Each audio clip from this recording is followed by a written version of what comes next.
Lately I've been browsing, treading water that they drowning. My head on a swivel, yeah.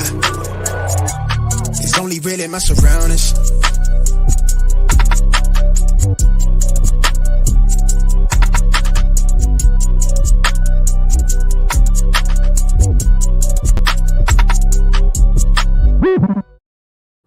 Hello and welcome to episode 72 of the Smash Accept podcast. I'm your host, Michael Royer. You can find me on Twitter at Dynasty_DadFF. I know you guys are probably wondering, the four of you that watch it on YouTube, what's going on? Dad's rocking the button down. I just got back from ballroom dancing with my girlfriend, doing some ballroom dancing lessons. We're sitting there, we're learning all the moves.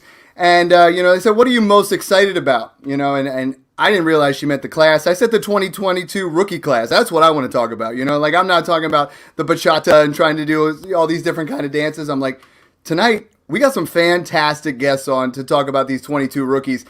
And on top of that, I'm trying not to have my phone blow up so much because the Smash Accept Listener League 3 draft going absolutely crazy. We are approaching the end of the 7th round. We've now seen 120 trades in that league. 120 trades. That's almost more trades than picks. I myself am moving all around. I have not picked in the same spot twice. I love it. I've accumulated 23 firsts. We're going to talk about them 23 firsts. But Ian, talk to me a little bit about the draft and how you've been doing. Oh, yeah. I'm doing good. As far as the 22 draft, I think, we're really undervaluing it a lot. We were just talking about how right now the 102, 103 is going for a random 23rd, and I think that's asinine. But the Listener League draft is going awesome. I'm loving my team. Yours may compete after this season with me, but I think I'm the favorite. Yeah, it's a fun league. Great guys in there. We got Maddie Daddy. We got a bunch of this wrestling theme. But let's move on to the reason why we're really here tonight. It's time. The Super Bowl just wrapped up. It's time at Smash Accept really to bring on our best rookie analysts that we can find. And who better than two of the guys that are in our Smash Accept group chat?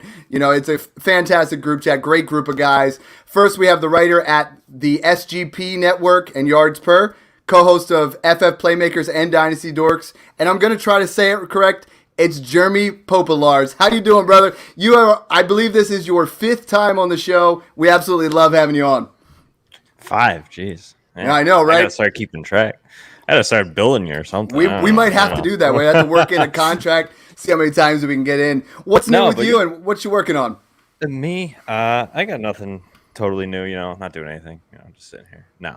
I got a ton of rookie threads coming out on my Twitter at PopesFFH, as well as I'm sure I'm going to be starting to roll out some articles over at SGPN, as well as Yards Per for just the rookie class in general, just kind of generics, maybe some mock drafts, some stuff like that. Pretty much rookie fever, that's where I'm at.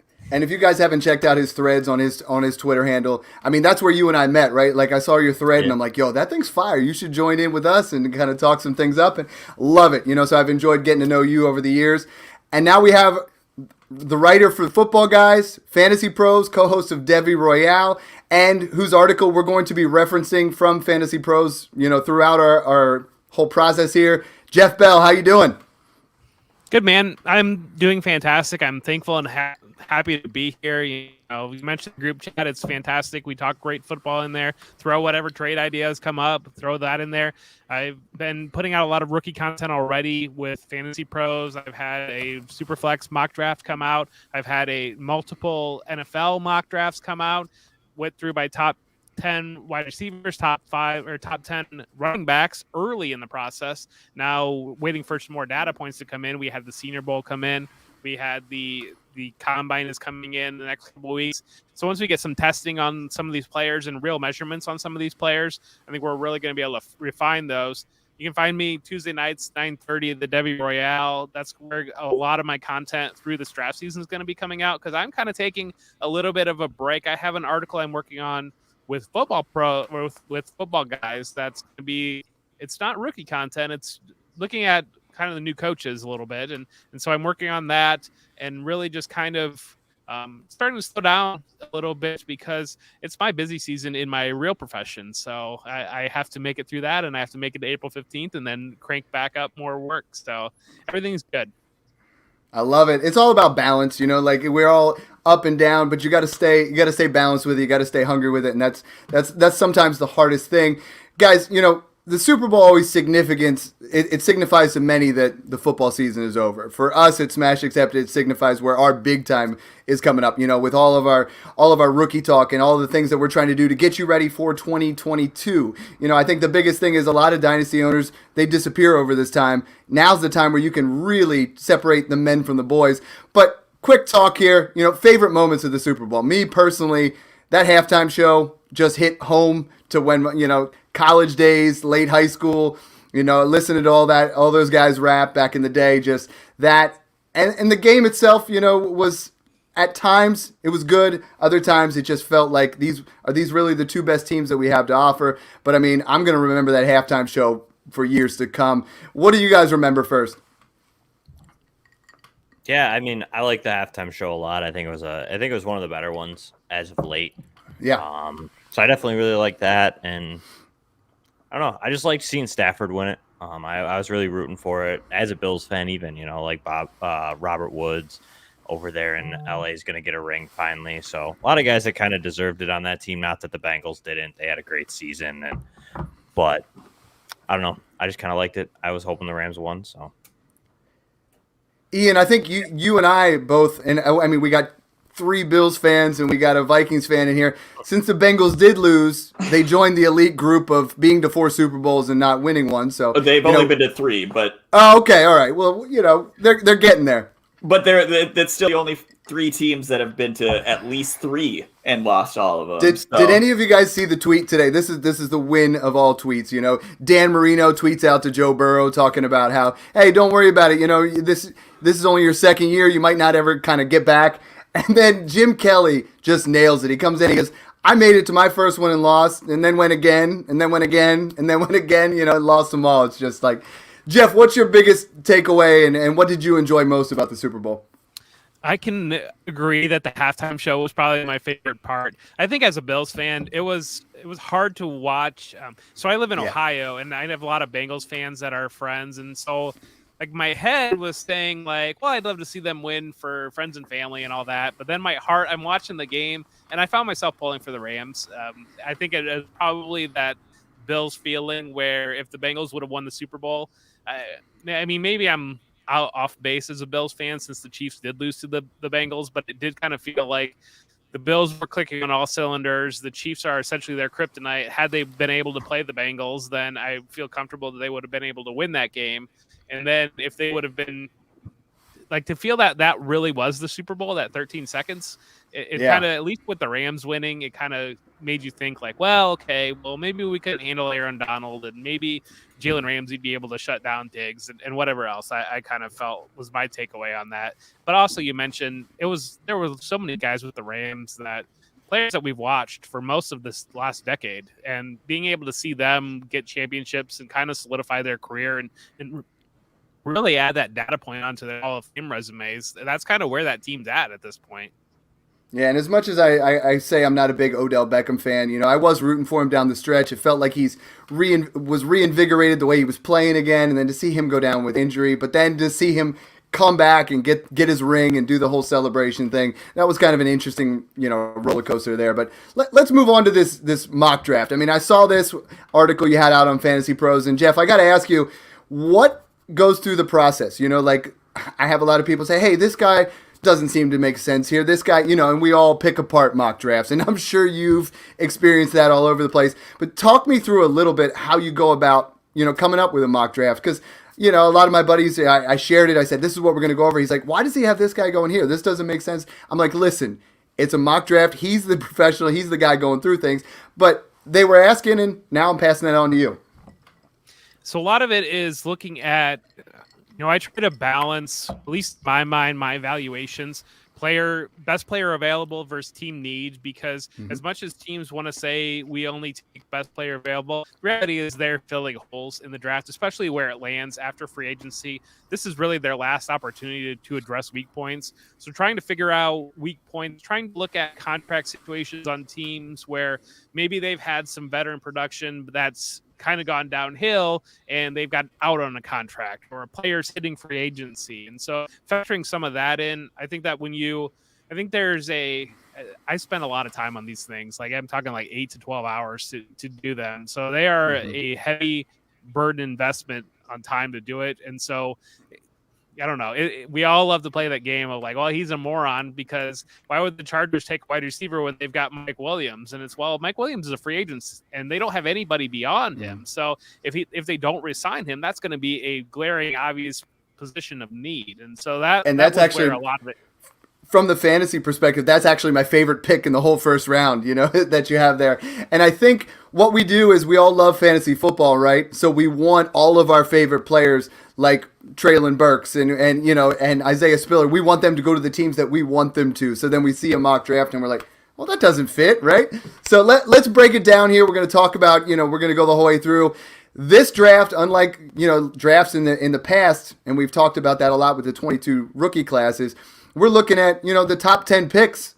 We don't have any of the skill positions players until we get to pick 11. The guy that we talked about last week, Derek Brown and I at the Senior Bowl, really solidified his spot. But Malik Willis to Washington. Now, I saw your boy from Debbie Royale, Kevin, put out a poll, and that's at Du Bois. He put it out, if he goes in the first round, who would you rather have, Tua Tagovailoa or Malik Willis? And you guys are going to be shocked how close the poll is. It's 56-44 right now. If you guys have this, I mean, Derek and I were talking about if he goes, in that top 15, he's got to be in the talk of Superflex 101. What do you guys think of Malik Willis? Is he your QB1 in the class? We'll start with you, Jeremy. Talk to me a little bit about Willis. Yeah, I mean, I like Malik Willis. I think for me, this quarterback class is very bunched. I don't think there's a guy that's really separated himself totally. Malik Willis definitely did some good things for himself through Senior Bowl practice and the game itself. But for me, I mean, he's not my 1-1. But I couldn't fault anybody. He definitely has that rushing floor. He's definitely a very good athlete he almost is like Trey Lance, kind of like he just has that rushing floor, but yet has that great arm and that upside. He's not as big as him, but the upside's there with Malik Willis. So taking that reach at 1-1 makes sense to me. You could argue that he has the highest upside of any of these quarterbacks in this class. So I like him at 1-1, but like he's not mine personally. Well, and I think Washington is a nice fit because, I mean, they still have, they have a quarterback in place that could hold the torch there for a little bit. I think Malik Willis, when we were talking last week, looked a little bit more on the raw side, but that upside is just undeniable, Jeff. I mean, like he looks like he's that frame of. I compared him a lot to Jalen Hurts. I mean, you said Trey Lance. He's that evolution of that next, Konami code rushing type quarterback. He's a very toolsy player. I have questions about the arm strength measurement from the Senior Bowl because he supposedly had a significant stronger arm than Josh Allen. And, on the face, that just doesn't seem correct to me. And then there were some other things that came out later about kind of their measurements that basically the 6 guys there were like the 6 strongest arms they've ever tested or something like that. And so that something's makes me off. throw up a red flag like immediately. But, he's very toolsy. And I've talked about Josh Allen and Justin Herbert were kind of the 2 big misses over the last handful of years in the NFL draft. And basically teams just missed on the tools that were available there and that they can do. And so I think those are the things that are going to cause Malik Willis to rise to the top of the board when it comes to teams just not having a refined option, not having a comfortable option of a day one guy that they feel like they can plug in, where Willis brings these tools. And that is where I put him on fantasy. I feel like he's comfortably the fantasy quarterback 1 in this class, just because we saw with Jalen Hurts that you don't need to be the most accurate quarterback to turn in a fantasy quarterback 1 season, because the game is just what it is. And when you've got that rushing floor, I think there's like Matt Corral is a guy that stands out as a guy that could potentially do that as well. But I just don't see anybody else in this class that really can approach that. Well, and I think what a lot of listeners want to hear about is where do these guys stack up? And last week, I want to get your opinions, the 3 of you guys. But, Derek was saying that he thinks Malik Willis is probably the quarterback 1 of this class. But out of the big 5 last year, he probably ranks below all of them. I had him above Mac Jones, but it's just in that area of upside. Talk to me what you guys think a little bit about that. I'm in the same place with Jones. I just think Mac Jones, you're buying long-term, you're buying like quarterback 18, which, if you want to do that, sure, but it's just that you're leaving a lot on the table, and especially when it comes to Superflex, I've been a big advocate over the last couple of years of target these quarterbacks that have these upsides, because we're seeing quarterbacks scoring at a level that we've never seen before consistently across the board. And when you've got this quarterback that can drop, our guy Josh Allen, you got this quarterback that can drop 35, 40 points in any random game, and then you can have two of them in your Superflex spots. I just think that there is such an advantage to be had there in Superflex leagues, whereas in the past it kind of felt like there was more of if I've got any quarterback, it's going to be fine. I'll take my 18, 15 points and move on. I just think that there's so much more ceiling, because we're just going to see more of it. We're going to see more scoring. We're going to see more of these performances, throw for 400 yards, rush for 65 yards. And that's where I have it. Yeah, I love that. You draft that upside, and then instead of, there's a lot of times where you get to that late first, or I tend to draft upside and then add a Kirk Cousins type, add a guy there for some stability on the back end, but really draft for upside. Ian, Jeremy, would you agree with that, or do you have Willis higher than any but the big five from last year? I don't. I have Willis lower. I'm a lot lower on Willis than I think a lot of people are overall. How I scout is I actually don't let the Senior Bowl and that kind of and pro days sway me too much. I really try to just look at the tape and everything like that. And actually, my QB1 in this class is Sam Howell. I know Jeff's probably going to look at me like I'm crazy, but I really like Sam Howell and how he has that rushing ability too that I think people are taking for granted, because this last season, he didn't have any of his weapons either, and he still succeeded really quite a bit. So that's why I'm on the Sam Howell train. I think we're kind of, for me, with everyone else so low on Howell, I'm seeing him as this year's Herbert or Allen, where the Willis hype is there, and I feel like that's more of a Lance type hype that's there. And when you say that, you're referring to the guy that falls back in the draft, exactly. The guy that falls to that later half of that gives you a great return on investment. Moving to the next pick, you have Treylon Burks, who I have is, he's right up there in that 1-1 conversation at this point for me. You have him going to Cleveland, which would be an interesting type situation. Treylon Burks is my wide receiver 1 of the class. We're going to do our mock draft here at the end, and I'm just going to gush about him like I did last week. But I absolutely love this guy. Jeremy, talk to me a little bit about Burks. Is he your wide receiver 1 in the class? And, the guy he's a yak monster. He's got the size. I'm just totally excited about this guy. Yeah, I haven't fully broke down the wide receivers yet, but at the moment, it is Treylon Burks for me at 1, just because of what he is. He has that speed, he has the size, he has all the tools that Jeff talked about earlier in the quarterback position, at the wide receiver position. He has those tools that are there. The athleticism's there. He might be a little bit rawer as a route runner than some of these other guys, like a Garrett Wilson or someone like that, and creating that separation necessarily. But I still like what Treylon Burks can bring. I see a lot of the DK Metcalf, the AJ Brown mold. I'm not saying that he's going to be those guys, but he has that mold. He's that big receiver that kind of can just still outrun guys too on the edge. So I like it. I think the landing spot in Cleveland's definitely interesting. Jeff, I think it's interesting. I like it. I don't know fantasy-wise how much I like it, but I think that's a great opportunity for him. They need that wide receiver 1, and I think that's clearly why we put him into that situation.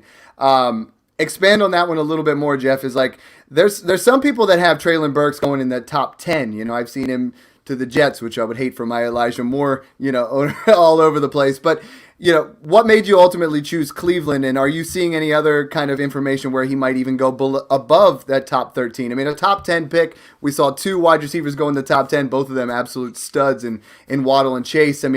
Burks is that guy that seems like he goes first in every single draft we're looking at. Well, I think there's a bit of a disconnect from the fantasy community to the draft community when it comes to Burks, because I see a lot in the draft community that are simply lower on him, that have him as wide receiver 3 or 4, that have him landing into the 20s. I've seen him at some very interesting later landing spots compared to how fantasy Twitter holds him in high regard. I landed him in Cleveland. Cleveland really needs a guy that they can make the centerpiece of their offense outside of the running backs, because they just don't have anybody in the wide receiver core. They have Peoples-Jones can work down the field. Jarvis Landry is a good slot wide receiver, whereas Burks can come in and be that X in the offense, be that primary guy that they're going to, scheming up touches, getting him the ball in space and letting him work after the catch would be, I think, his ideal role. And so that just kind of stood out as kind of the perfect landing spot between the type of wide receiver that Cleveland really needs, and especially a player that can survive in that weather that we know we get some weather games there late in the year. Mm-hmm. And so it just kind of seemed like the ideal landing spot. But I agree that the tools are all there, that it's easy to profile him as a major fantasy producer, but I do see some major disconnect when I dive a little bit into draft Twitter. So, Jeff, I have a question for you. The comp I've heard quite a bit for Burks is a large Deebo Samuel. Do you think that he can truly be used that way in that kind of like hybrid wide receiver running back that we're seeing these days? So Arkansas used him a little bit in that regard. They got him some touches schemed up, reverse type touches. They did a lot of things where they protected him from the line of scrimmage, had guys line up and had him offset, and kind of had almost set him up with a natural blocker, got the ball in his hands and let him work. And then there were some other things that he was able to win downfield. So I do think that that's probably the ideal for fantasy, where you would want to see him end up in that type of role, that type of hybrid role where they're getting some backfield touches, but also using him in the passing game. I think that there is fair. A lot of draft community is down because he's not the most refined wide receiver when it comes to some of the technical things downfield and the ability to run every route on the route tree. And so that's kind of where those concerns come in. But I think that's ideal for fantasy Twitter, to see him used in that aggressive role to get the ball in his hands. Yeah, I know that. I love that a lot. Jeff, this class, I mean, everybody's down on it a little bit, but I mean, you have 6 wide receivers going in the first round. I mean, this is a class where if you are in my certain situation, or if you're a team that's like, you know what, I'm retooling or I'm rebuilding. I mean, this is a class where I feel like people are trying to trade out, but there's some big names in here, some wide receivers that are really, I think, are going to be some difference makers. Same as we were talking about before. If you have Burks or Wilson, depending on where you have them there, how they rank up against some of the guys in this class from last year? There's no chase. And so I think that's kind of, I think where this class is lacking is there's no Jamar Chase and there's no Kyle Pitts. Yeah. And so there's nobody that outside of maybe Treylon Burks that people are excited about. And so I think we don't have the quarterbacks like we had last year. And I think that's where a lot of it's running into on this class being bad, is not having a guy at the top end. But when I do like a rookie mock, I look through the early second round and I feel a lot of the same ways that I felt about the guys landing in that area last year, about where Rashad Bateman was landing last year, Michael Carter, guys like that. I think that you can still get very good players towards the end of the first round, early second round. And that's something that on my teams, I've been allowing the buzz on Twitter of people being off on this rookie class, and I've been buying in on those later first or those early seconds to get in there and get some of these guys that, I know a lot of people love David Bell or Chris Olave is landing in that range, and I've seen Jameson Williams go way later than what I feel. That to me, where I see him landing, he's landing in that 109, 110 spot that kind of reminds me a lot of Jalen Waddle last year. Yeah, and you got to look at, I'm seeing on Twitter people selling projected early seconds for those picks now. And that's completely the opposite of what it used to be, right? I mean, like in years past, even if they said the class was down, you're not going to get a second for any first. And I'm seeing people literally selling the 110 for early 23 second. We don't even know what that's going to be. A lot can happen. Jeremy, where do you rank some of these guys in the wide receivers? I mean, expand on what Jeff was saying a little bit. Yeah, I think there's a good, I feel like there's a meteor like middle tier, like there isn't that top guy, but a lot of these guys, all these guys that we're talking about, Treylon Burks, Drake London, Garrett Wilson, Jameson Williams, Chris Olave, David Bell, you could even toss Wendell Robinson in there. That's kind of driven up the boards. Like these guys are all, George Pickens is a guy that a lot of people have forgotten on just about how pretty good he is. I mean, there's some off-field stuff, some stuff going on there, but like don't these forget guys Christian Watson, man, the Senior Bowl standout. They're solid receivers. Are they Jamar Chase? Are they Jalen Waddle? Most likely not. But they definitely have that Rashad Bateman style. Like they will be fantasy contributors down the line. So I like what Jeff's saying. You know, you have that low end first and second isn't a terrible spot to be. I wouldn't be giving them away, you know, to try and get into that 23rd class. But yeah, I mean, I just don't think there's a high end guy. You know, it's very top heavy with a couple guys, you know, like the Burks and the like Jameson Williams, Garrett Wilson, and then like maybe Bryce Hall. Like after that, you kind of get into these guys that they're riskier than what they were last year. You know, It's not as safe as you feel taking these guys, in my opinion. And I'll throw out a bold take there. I actually think when you look at the 22 draft, I think the overall from top to bottom, the wide receiver class and the tight end class are actually better than the 23 class. I think 23 class, you're looking at the quarterbacks and the running backs, which are insanely better. But as far as wide receivers and tight ends, I'm looking at this 22 class with Google eyes. Yeah, the tight end class is really good this year, I think. So let's move on to. Oh, go ahead, Jeff. Real quickly, I'm just going to say Jackson Smith and Jigba, Kayshon Boutte, and Michael Mayer would all be those wide receivers. Jackson Smith and Jigba and Kayshon Boutte would be the top two wide receivers in this class, and Michael Mayer would be the number one tight end. So I think that I agree with you on the quarterbacks. There'd be two quarterbacks next year that would be the number one quarterback this year. I think that there'd probably potentially be three running backs at least next year that would be the running back one this year. And so that's really where, you know, you're getting these people that are going aggressively for 23 picks, but right now I think there'd be 7 guys that would be the first pick in the 22 class if they were eligible.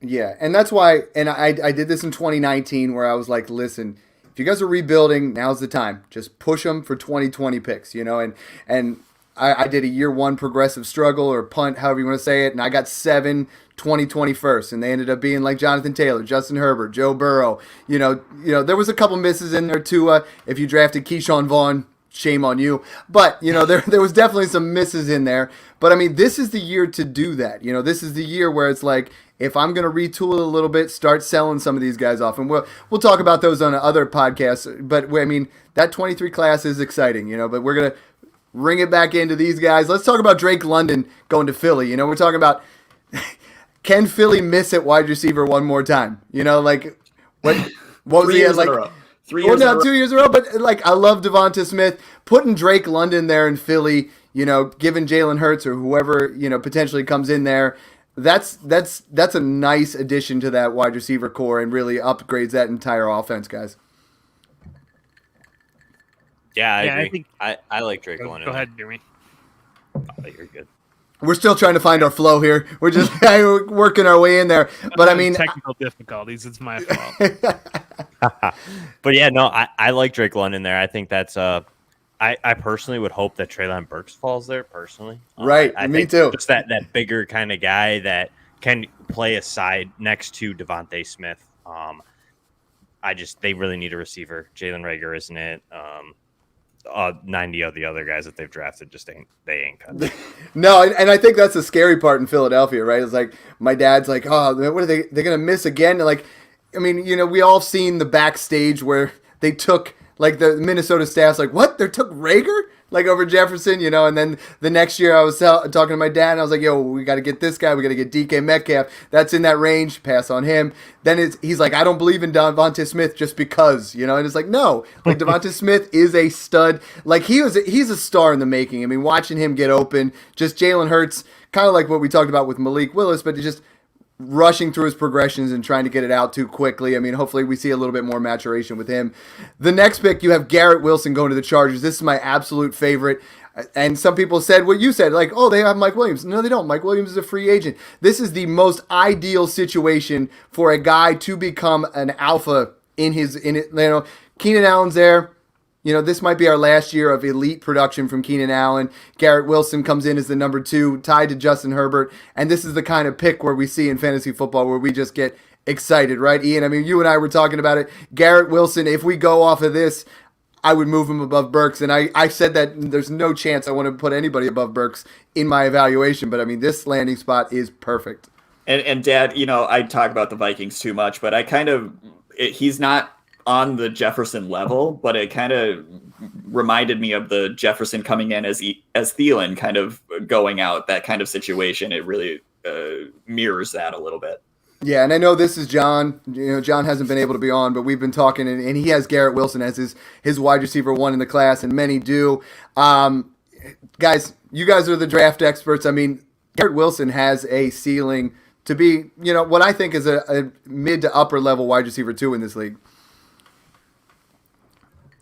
Yeah, I think he's not Justin Jefferson, but I think there are similarities that you can draw there. And he's my wide receiver 1 because I think a lot of the way the league has changed in physicality, and we've seen a lot more go to quick separators like Jefferson that are able to, they're able to get the ball quickly, able to win down the field quickly as well. And I think Wilson kind of lands in there. He doesn't pop off the page at you, but when you watch the tape, it's one of those things where it doesn't look like he's running hard, but everybody's getting further and further away from him type thing. He's deceptively fast. And I think that's where he just can run every route that you'd possibly want. I think that one of the things that I love about, Brian Hartline at Ohio State, I think is the best wide receiver coach in college football. And what they do with Ohio State is they don't have the receivers in specified roles. They run them. They all play everything and they all run every route. And I think that makes it difficult on the college level, but it's great for development on the wide receivers. And so I think that there's a lot of reasons to be excited about both Garrett Wilson and Chris Olave in this class. And I think you have to make sure that you also separate things too, right? Right, Jeff? Like, just because he's your wide receiver 1 doesn't necessarily mean he's going to be your fantasy wide receiver 1. Yes. Yeah, pick 18. Now, here's the interesting one is, we got New Orleans, Sean Payton retires. We're looking at, they are in the worst cap space, imaginable. The Jameis Winston experiment didn't work. Taysom Hill, Sam Hill goes to New Orleans. Jeremy, I mean, how is this something we should be excited? Is he a guy that can start day 1? Is this someone where, we can't pretend that the Saints situation is ideal, obviously, with the talk about Kamara, with Sean Payton, those kind of things. But is Sam Howell somebody that can come in and start day 1? I think yeah. Go ahead. Oh, go ahead, Jeff. I was going to say what you're going to say. I could tell what you were going to say, so go ahead. I think there's reason to believe he's the most polished quarterback in the class that's coming in. I think he's probably the most experienced, the best. I think that he's got the best NFL arm in terms of accuracy and arm strength. And so I think that it'd be very exciting. I think New Orleans just kind of needs to hit the reset a little bit there. Yeah, and I love what you wrote in the article. You put his play style can invoke visions of Drew Brees, and it would just being highly accurate. He's got the plus arm talent. He gets the ball out quickly, and that it's almost Saints are going to have to be retooling, kind of looking at things from that aspect. So I love that pick. Next pick we have staying at the quarterback position, and a lot of places where people are really excited to see what happens there with the wide receivers. But you have Kenny Pickett going to the Steelers, and the Steelers have those wide receivers. They have everything in place. I think this would be a situation where Kenny Pickett really could come in and I mean, no one wants to see Mason Rudolph. For all of our fantasy shares of Deontay Johnson, who we absolutely love on the podcast, and Chase Claypool, who, Dave Kluge's always trying to jump out there and look at those things. And it's like the offense has the capability. Is Kenny Pickett that guy? Yeah, I would love Kenny Pickett in Pittsburgh personally. Obviously, he's already there. Won't have to move very far. But I like Kenny Pickett.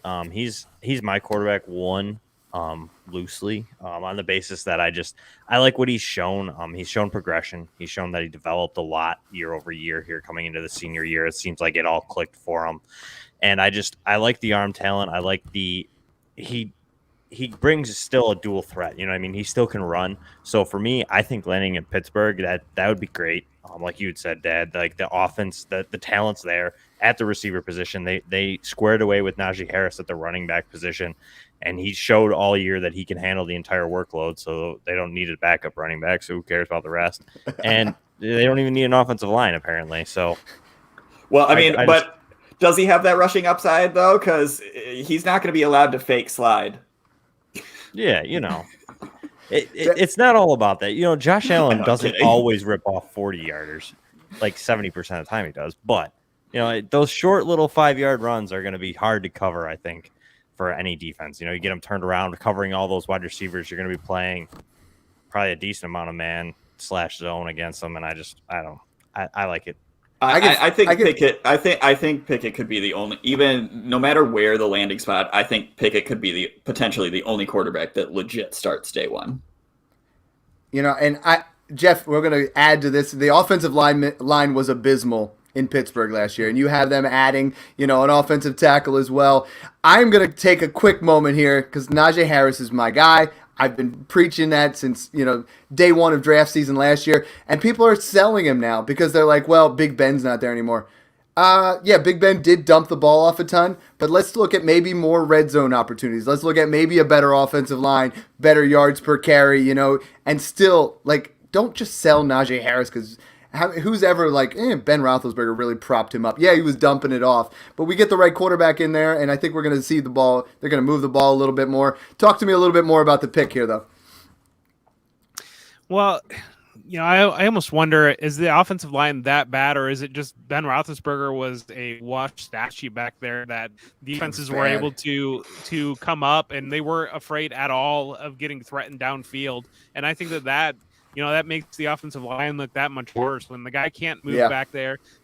Defenses aren't worried about being burnt 20, 30 yards down the field. And once you have a quarterback that can move a little bit and potentially open up those things downfield, I think Chase Claypool is the guy that's kind of hanging out there that everybody seems down on, ready to give up on.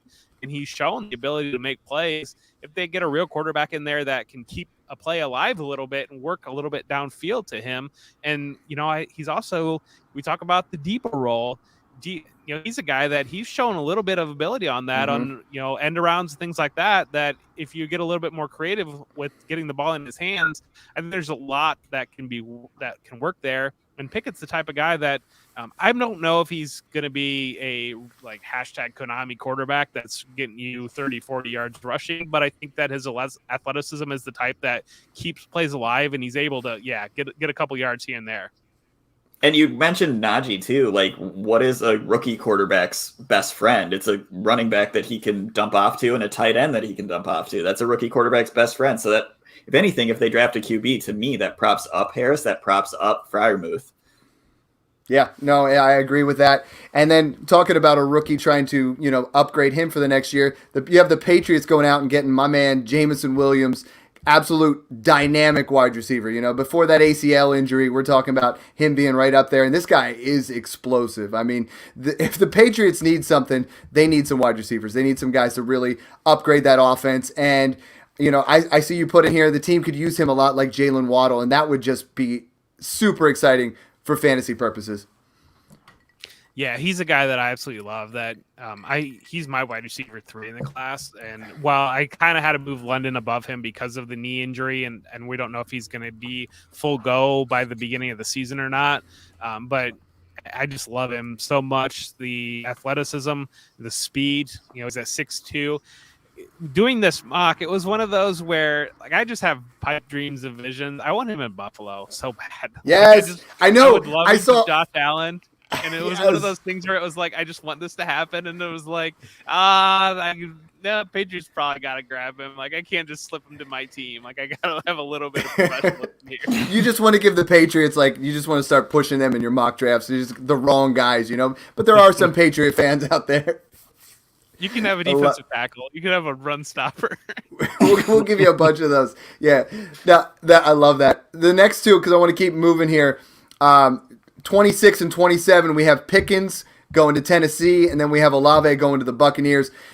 Both teams, obviously, with Julio getting older, the Tampa Bay pretty much potentially losing a majority of their wide receiver core. Jeremy, which of these guys do you like most? And talk to me a little bit about upside of both and how these guys win. Yeah, I like George Pickens. I was high on George Pickens coming into the year. Unfortunately, the ACL, you didn't really get to see a lot of them this year. But Pickens in Tennessee, I like that a lot. He's very similar sized to he's kind of similar to AJ Brown's size, but kind of has that same mold. He's kind of a deeper threat. He kind of wins a little bit more in contested. But Chris Olave is a real good route runner. He would be an immediate kind of replacement to Chris Godwin, kind of that style of play. So I like both these landing spots. I think they're perfect for the players that they are and what they can do for the offenses that they would get added to. So yeah, I like them both. Personally, though, I'm a Pickens fan over Chris Olave. Jeff, Same. Ian, anything to add to those two guys? Well, I think that, I think Pickens is what I'm not saying he's anywhere close to Julio, but aged Julio, I think Pickens could be what we were hoping aged Julio was going to be a little bit in Tennessee compared to that as that dual threat, so that you have AJ Brown and Pickens on either end. Yeah. I think that's what that could be. Not like a fine. Not like a fine wine. It didn't age well this past year. The wine is getting a little stale. You got Detroit taking a quarterback, right? The Jared Goff experience was not anything pretty. You got Matt Corral going to Detroit. And Detroit's an interesting place because everybody loves TJ Hawkinson. Everybody loves DeAndre Swift, which you can see, the jersey behind Jeremy there. Amon-Ra St. Brown is one of the most, in my opinion, overdrafted, but hyped up guys, moving from that rookie class. But I mean, this gives them an opportunity to get a quarterback, get a franchise quarterback, and really start moving in the right direction. Maybe they'll actually use DeAndre Swift. Maybe. I don't know. Jamal Williams is too good. But Jamal Williams, man, they feeding him good, Goff, Everybody hates Goff, but I think he's one of the 32 best quarterbacks. I do, but at the same time, he's not a guy that he's on the fringe. Move forward to your franchise. He might be number 32, but he's in the top. Davis Mills might want that spot. Yeah, the death match over the 32nd best quarterback in the league. We might set that up. The next guy we have 35th, Trey McBride going to the Jets. No one's been speaking more about Trey McBride or the Jets than Ian on the show. Trey McBride is your guy, and this isn't just another weapon for Zach Wilson. I mean, the Jets, there is a discount out there on Jets players, but the Jets are starting to put some nice pieces together on that offense with Zach Wilson and Elijah Moore and Michael Carter. I mean, and now you add in Trey McBride, Ian. Yeah, there's definitely that Jets discount, as I think we've been calling it, that all Jets players right now you can get for super cheap. Elijah Moore, even though you've been hyping him up every day of the week, to me at least. But I think Trey McBride would be perfect in that offense. Actually, I think Zach Wilson does really need that blanket. He loves throwing down the field, but it would be nice to see him have some dump offs every once in a while. I think that a Trey McBride type would allow him a lot more to be that. And I'm going to jinx myself by even saying this, allow Wilson to be that Brett Favre type that he wants to be. And Vikings Brett Favre, maybe. Yeah, but I'm not even saying that he's anywhere close to Brett Favre, but that Brett Favre mold. You know what I'm saying? You throw the ball, hope that your wide receiver catches it, even if it's in triple coverage. That kind of yeah.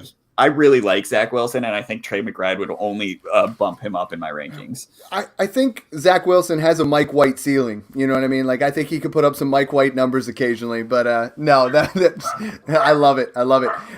Let's Jeff, before we move to Jeremy's favorite positions coming up here, because we're going to start hammering home some running backs, and I know you love the running backs. But talk to me about your last quarterback here. Or second to last, I should say, Carson Strong going to the Broncos. I mean, the Broncos are desperate for a quarterback. There's obviously rumor about trades here and there.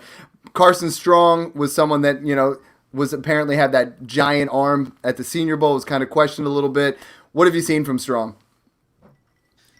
Well, I know the Broncos, they've been rumored with every veteran quarterback possible, Russell Wilson or not Jared Goff, Aaron Rodgers, anybody that they can get. Yeah, no kidding. Kirk Cousins is in there too. And so, yes, exactly. But under this scenario, I kind of said if they don't get anybody, they have to bring somebody in to compete. And if they don't go early in the draft, then at least Carson Strong is a live arm that they can throw in there and compete with Teddy Bridgewater and Drew Lock. And just kind of. He did not have a very good Senior Bowl, and there were a lot of kind of whispers about his, his attitude about the Senior Bowl, and he had essentially openly questioned the coaching staff. And so this might even be an aggressive landing spot for him to go even this early in this mock. But it was one of those that if I'm not giving them a quarterback in free agency, they've got to do something. They do. Moving on to 43, Christian Watson, another guy's star at the Super Bowl, Senior Bowl, goes to the Falcons. And now I want to move to your guys, Jeremy, because the next 3 picks are your guys, and I keep seeing that. You got Breece Hall going to the Ravens, Isaiah Spiller going to the Chargers. While we're staying on the running backs here, and then since we're in that same area, Kenneth Walker going to the Cardinals, which arguably out of those 3 is what I think the best landing spot. Talk to me about these 3 running backs, because running backs are your thing. I've seen your threads on them. They're fantastic. And I know one of these guys sticks out to you as the RB1 in this class. Yeah, I think Breece Hall is the RB1. I think he's had 3 productive years at Iowa State. I mean, he's proven he doesn't need to prove anything else at the collegiate level for me. I just think that he's a solid running back. I mean, his upside, he's not like Jonathan Taylor, or he's not Najee Harris. I think he could compete with Najee Harris, but I just feel like that he's not like a generational running back, but I just think that he's the most complete running back at this state for these guys. And I like him a lot. Although I don't love him at the Ravens, Jeff, just because now you're killing every of my fantasy team with J.K. Dobbins. But your argument made sense in the article. I read it. I get it. You got 2 running backs returning off ACLs. What's your situation? Both of them could not even finish the season. So I get it. Possibly taking one. And if they're going to take one, why not take the best one? Makes sense to me. But I do like Kenneth Walker in Arizona, too. I think that's a nice fit for him. I feel like that's going to be an upgrade on James Conner, kind of that same role. He can play that a little bit bigger. I think he can. I think he'll do fine in the receiving game at the NFL level. I know a lot of people are knocking it because he doesn't have it at the collegiate level, but we had that same argument with Jonathan Taylor and see what he did this year. I feel like it's just a way to knock a good running back because everybody's just like, you didn't catch the ball in college. Well, sometimes some offenses just don't throw the ball to running backs in college. That's just what they don't do. So, and then Isaiah Spiller at the Chargers is a nice fit. I think he'd be a great compliment to Austin Eckler / take over for Austin Eckler in a year.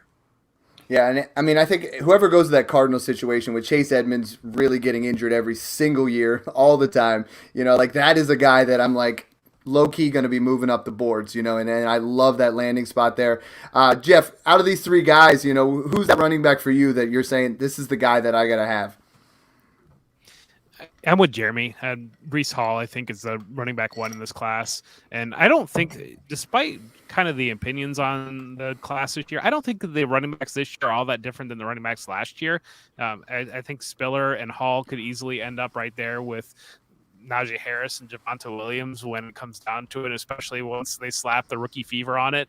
And, I think we're already seeing a little bit with Breece Hall. It kind of seems like people are getting all in on him. And it's one of those that, doing these exercises, the reality of it is you don't see a lot of teams say this, that in the draft, there's really like 18-ish first round players. And then you kind of have a big wide spread between like pick 20-ish to almost pick 60, 65, 70, where the talent pool of that players are very similar and things kind of land within team needs in that once kind of those blue chip players are all off the board. And I think it's hard because figuring out where to put these running backs, because a team in the end of the first round, the Chiefs, the Bills, the Cardinals could go ahead and grab Breece Hall right there, and we'd love it for fantasy. But at the same time, they might decide that they need to address more pressing needs and allow them to move out of the board. So since you all are Bills fans, and I know the fantasy community really wants the Bills to draft a running back, do you see them rolling with Singletary or getting a guy maybe in the 4th round or something? I think 2nd or 3rd. I think they'll take a stab at one of these guys. They're not taking him in the 1st round. This coaching regime, in my opinion, doesn't believe in that. I don't think that. I mean, your running back is Josh Allen at this point, and you're still going to want to use him in that asset where he's still dual faceted, and the defense has to account for him. It just helps your offense move the ball. And I think Singletary proved a lot this year. I think he kind of showed what we hoped he was when he came out. So I think that they're going to definitely address the cornerback position, because once they lost Trey White, that was tough. So I think the first round is out for me for them taking a running back. So I think you're going to see somebody like Kenneth Walker or Spiller or like Rashad White or James Cook, somebody that's more of a later pick, but somebody that might fill in. And you might see kind of what we saw with Zach Moss and Singletary for a little bit. I don't know if you're going to get that. I'll throw another name out there. Kieran Williams too. I think he would fit really well. Kyron Williams or Algier. I mean, yeah, I think you'll see somebody like that. That's my and Jeff, I have another question for you. So this year is the most players that have ever declared for the draft ever. How do you think that affects strategy for teams going into the draft? Well, I think last year was the pandemic year, and so teams weren't able to scout properly, and I think that caused a lot of. It didn't seem like we saw like that many late guys or undrafted guys who were even able to make rosters and make any sort of impact. And I think this year you're going to have a lot more, especially with the running back class. It's I don't know. People say that it's very shallow, and I think that when you look at it, there are a lot of guys that can make rosters and work in rotations in this running back class. And so, in some regards, you can say it's not deep because there's not the top end talent, but at the same time, again, you can just go through and, guys like Damian Pierce or a guy like Brian Robinson or a guy like James Cook or, these guys can make rosters and take roles and take fantasy points off of the guys that we're all hoping are going to be bell cows. And we've seen those kind of guys, get the guys that have a smaller role. You stash them on your team, you take them in that late second, you get one of those running backs, and all of a sudden they get an opportunity and they flash, and you can flip that quick, and that's the exciting part about rookie drafts. The cool thing now is, I promised all of our listeners we would get a mock draft in here, and I didn't want to skip over the last couple of picks there. We had David Bell go to the Vikings, which is actually pretty exciting. Desmond Ridder to the Falcons, finally getting their quarterback, and then Wan'Dale Robinson to the Chiefs, just for another weapon, just for some fun, right, for Mahomes. But I wanted to jump into this mock draft, and we're going to do a one quarterback, just first round, so you guys can get an idea. This is your point where each guy, we're going to just gush about our guy for a little bit. Since I'm running the show, I took the first pick because you guys are the experts. You guys can think a little bit deeper. I've been talking about Treylon Burks for weeks, so you guys don't need to hear too much more. But the size, the athleticism, number one in YAC last year. I mean, we talked about maybe A.J. Brown with a little bit more wiggle, a bigger Deebo Samuel. I mean, those kind of comps. And Jeff, I can't wait for you to compare some of our rookies to things. I'm excited to see that on Twitter coming up here. But he's just smooth for his size. I think he's my wide receiver one. I think when the actual draft comes, because you guys know how it is, we get the running back that hits that landing spot, and they'll probably move to the 101 for most people because none of us have any patience. We just want that running back to start day one, even though we end up getting guys like Jamar Chase who popped into that spot. He didn't even go one in most of our drafts last year. So, Jeff, since this was your article, I gave you the second pick, so let's hit it up. Yeah, I went with Garrett Wilson in this pick. He's my wide receiver one. You're putting him with the Chargers, and I just want the people of Twitter to know that teams are allowed to have three good wide receivers. There's something on Twitter that anytime you say, I want this team to have three good wide receivers, everybody, well, Gabe Davis, the Bills couldn't possibly add another wide receiver. It's Gabe Davis's turn to be a good wide receiver. Teams can have three good wide receivers, as we've seen from the Cincinnati Bengals making the Super Bowl. Yeah. I like it. And as a Bills fan, we'll take as many wide receivers as possible. Right. Cole Beasley's kind of washed, but I want McKenzie back. Anyways, we'll do a Bills podcast later. Ian, you were up with that 3 pick, and I was really worried you were going to take one of Jeremy's guys, and he would have been quite upset with you. I think that Jeff, I really extremely hated the placement for those two running backs. So I don't think that's why I couldn't, with a passion. I hated it as far for fantasy. So that's why I couldn't take one of those guys. I was really tempted to take Drake London here. I think Drake London would have been a really good pick, but I actually went with George Pickens. I really like that placement in Tennessee. I think that he would be a really good complement to A.J. Brown and get a lot of targets there and really have a lot of opportunity and opportunity wins in fantasy. I like it. And Jeremy, since you're the 5th time on the pod, it's like I had to give you 2 running backs here. We had to put you in a spot, give you a chance to really kill the snake draft in a 4-person draft. What'd you do? I went Bryce Hall and Isaiah Spiller. I took the running back since nobody else wants them. I'll just take them. No, I liked it. I know Jeff had Bryce Hall in Baltimore. If that situation handles out like that, it's kind of a damper on the situation. Mm-hmm.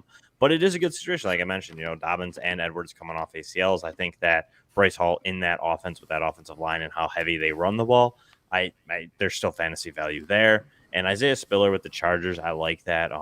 Austin Eckler has slight injury issues. Not a ton, like he's not like injury prone, but I mean, it's there. He's getting up in age. I think Isaiah Spiller in a high powered offense could be definitely something I would be all in on. So For sure. Ian, you're up again. Yep, I went with Kenneth Walker here. I think with these placements, I think I would be really tempted to take Kenneth Walker over Breece Hall and Isaiah Spiller just because I really don't like those teams drafting them. I think that the Chargers, Isaiah Spiller is a better placement than Breece Hall, but Breece Hall would make me cry if he went to the Ravens just a little bit. But I think Kenneth Walker can really be that guy. I think, there is for me, it's 1A and 1B with Breece Hall and Isaiah Spiller, but Kenneth Walker really isn't that far behind. And the next one, at this point, and listen to what you had to say, Jeff, that, he's getting put in that 1-9 range. I mean, I'm going to be trading up a lot to get Jameson Williams, 6'1", amazing explosiveness. I mean, his ability to stretch the field and track deep balls. I mean, this guy is a track star, right? So this is someone who really could upgrade that offense wherever he goes. His numbers were phenomenal. I mean, 79 for over 1,500 yards, 15 touchdowns. This is a guy that I'm just thrilled to get at this point in our draft. And then not quite as exciting, but just, very good, base floor is a guy that Chris Olave, very fluid in his movements, a guy that I think can win at all 3 levels of the field, good ball handling. Not the best with the yak, but a guy that I think is going to be a solid wide receiver 2 potentially in this league. And I'm pretty excited to have him in there. Jeff, Ian, Jeremy, you each have one more pick. Jeff, are you going to change things up here in the 1 quarterback league? Yeah, I went ahead so I did take Drake London right before you got Jameson Williams, the Big X playing for Philadelphia. And then I took Malik Willis with my last pick here. 1 quarterback. We see quarterbacks land out, and certainly 1 quarterback. You might not see a quarterback go in your first round this year, but he is the guy that seems like he has that quarterback 1 ceiling, and you throw him on the bench towards the end of the first round. You probably already got a good quarterback, and he could potentially turn into a pretty good trade piece for you. Jeff, did I skip your Drake London pick? I You got did. so excited for Jameson Williams and the transition there. I was like, let's do this. I'm sorry on that one, man. Jeff's starting to I get speak, excited. and Dad just No, you're done. You're done. I got to talk about my guy. That's the passion us is like doing podcasts. We get to talk about our guys, right? We get excited. Ian, this is your guy here. Yep, you already had me talking about him a bunch. I took Trey McBride here. I think if you're in a tight end premium type of league, we didn't really talk about if we were doing a tight end premium draft here, but I think Trey McBride could arguably go earlier if you're in a tight end premium. But to get him right around that 111 spot, I think is a major steal, even not in tight end premium. Jeremy, we didn't talk about David Bell at all, so floor is yours. Yeah, I mean, I really like David Bell. I probably will in season, I had him at the 4th of my top 25, but he's probably going to fall a little bit just because some of these other guys have just kind of exploded and been just developed a little better over the back half of the season. But I mean, he led the Big Ten in 2020 with 8 touchdowns. He also was second this year to only Jackson Smith-Njigba in yards in the Big Ten. So for me, he averages over 100 yards a game. So for me, David Bell at this point, at the end of the first round, I would be definitely sold on, especially if he lands in Minnesota, with Thielen possibly moving on. If not, he's that third guy he might take a year to slide in. He's going to be a lot like Bateman, might not get you a ton in his rookie season, but in year 2, David Bell could be a very good possession type receiver. So I like it a lot. One thing I'm asking all of our guests when they come on, because everyone's asking me, I'm flooded on my inbox about people asking about 2023 rookies and where to pick them up and how to do things and those kind of things. based off of this class and next year's class. Jeff, what is your overall philosophy right now when people are coming to you and say, hey, where's the line where I'm trying to trade into next year? What should I be doing for those 23 picks, and how much is too much? Do anything for them. I don't, right now, like I said, I think that there's 7 guys, arguably. I think that you look at Zach Evans, Jahmyr Gibbs, Bijan Robinson, CJ Stroud, Bryce Young, Jackson Smith and Jigba, and Kayshon Boutte. I think they all probably would go number 1 right now in Superflex rookie drafts in 22. And then you're pushing towards after that, you still have Tank Bigsby, you still have Jordan Addison, you still have Michael Mayer, you still have any other quarterback that emerges, because we always kind of see guys emerge that have been slept on early. And I just think that there's so much talent next year, and there's so much depth to the talent next year, that get these 23 first. And they're hard to come by. They're going to be harder to come by, but the reality of it is right now it's probably going to be the easiest that you're going to be able to come by them. So it is what it is. Yeah, it's only going to get harder. Dude, in our Smash Accept Listener League 3, I was using the I was using the DJ Khaled and another one after every trade. I just kept trading back. I was like, I was a kid in a candy store. My team's going to suck so bad year 1, but I got 8 of those 23 first. I'm so excited. Jeremy, anything to add to that? I mean, like, a lot of people are saying Bijan is, their 101 and the most coveted 101 potentially that we've had in a couple of years. There's some of these quarterbacks in that position. What are you telling people when they're like, about how much is too much to pay for these picks, and should they be buying into the hype this far out? Yeah, I mean, I agree with Jeff. I definitely buy in. My strategy probably at the moment is I'm actually kind of going to target those early seconds. It's hard to forecast that, but if you can forecast your league and see, hey, this guy's team is not going to be good next year, which is hard to do. Injuries happen, stuff like that. But target that early second, because think of the list that Jeff just listed off. Not all those guys are going in the first round. That was like 15 guys, yeah. Everybody's going to want those first picks. So those are going to be the more expensive ones. You might be able to get those early seconds right now at a little bit of an even more discount. And you're still going to get guys, like he said, Michael Mayer's going to be there. You're going to have wide receivers there. You're going to have running backs. I mean, there's so many, especially if you're playing Superflex. And even a guy that Jeff didn't mention that could come out. He's technically could go to 24 too. But Sean Tucker technically would be able to come out. There's so many of them that have the potential to come out. Zach Charbonnet went back. I mean, there's all these running backs in that class. There's all these wide receivers, and it's just there's going to be quarterbacks. So in Superflex, those quarterbacks are going to push them back. This year, you don't have necessarily those quarterbacks pushing these guys back. So again, next year you have 2, 3, 4 quarterbacks that could help push even more of these guys back to that early second. So for me, that's where I'm looking to target. Unless you really, really need like Bijan, is probably Jonathan Taylor level prospect wise. So for me, I would say then maybe try and get that early first, but you're going to pay a lot for it. You're going to have to. I'm not going to try to butcher his name, but you could also, the Clemson QB, I think, is eligible too, right? DJ, I don't know how to say his last name. Ugalele or however you yeah. say I think he's eligible too. So say it again, Jeff, for those in the back. Say it.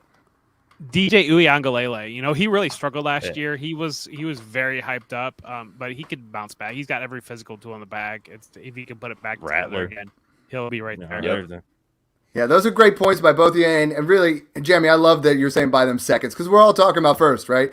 No one on Twitter's like, hey, go buy them 23 seconds. But that's a good point, because those 23 firsts are almost unobtainable. What I always tell everybody is it's a cyclical game in Dynasty. Now is not the time to sell 22 firsts. The time to sell that 22 firsts is on the clock. And now is not the time. If you can buy them 23 firsts, that's fine. But as soon as that 22 draft is over, the 23 draft is those new guys, and they're just only going to go up as well. So it's like, if you have those picks, hold on to them. Hit us up. Always put hashtag Smash Accept. Hit us up in the DMs whenever. Guys, thanks for coming on. Loved having you guys on. I wish we had a little bit more time to talk with this, but I always try to keep it to an hour. So I respect your time. I appreciate that. Jeff, why don't you tell everybody where they can find you and anything that's coming out soon? Yeah, you can find me with Football Guys, and then you can find me with the Debbie Royale at 9:30. So here in the next 30 minutes, we're going to be jumping on there and doing that all over again too. So yeah, thank you so much for having me on. I appreciate you guys so much, and so happy I could have this time with you. Thanks, Jeff. Love it, man. And Jeremy, why don't you tell everybody where they can find you and what's going on with you as well? I second what Jeff said. Thanks for having me on. It's been a pleasure. It's an honor always to be in the company of Jeff and you guys. So I appreciate it. And like I said earlier, the Twitter is at PopesFFH. That's where most of my stuff's coming out right now. Basically Twitter threads. I'm rolling through the quarterbacks now. I started with the running backs. Then I'm going to get to wide receivers, tight ends, etc. Hopefully all before the draft. So, yeah, check it out there. And writing is at Sports Gambling Podcast Network and the Yardspur. And Ian, close us out. What do you got going on? Who's the thread this week? We're trying to find them values. Oh, yeah. I think I'm going to throw a kind of an interesting one out there where we don't really know what his value is right now in Brandon Ayuk. I'm really curious to see how people are valuing him. So I'm going to do another thread this Friday of how you value him based on 22 draft picks. And you can find me at Super Skull Fan on Twitter. Thanks again for tuning in, guys, and enjoy the process.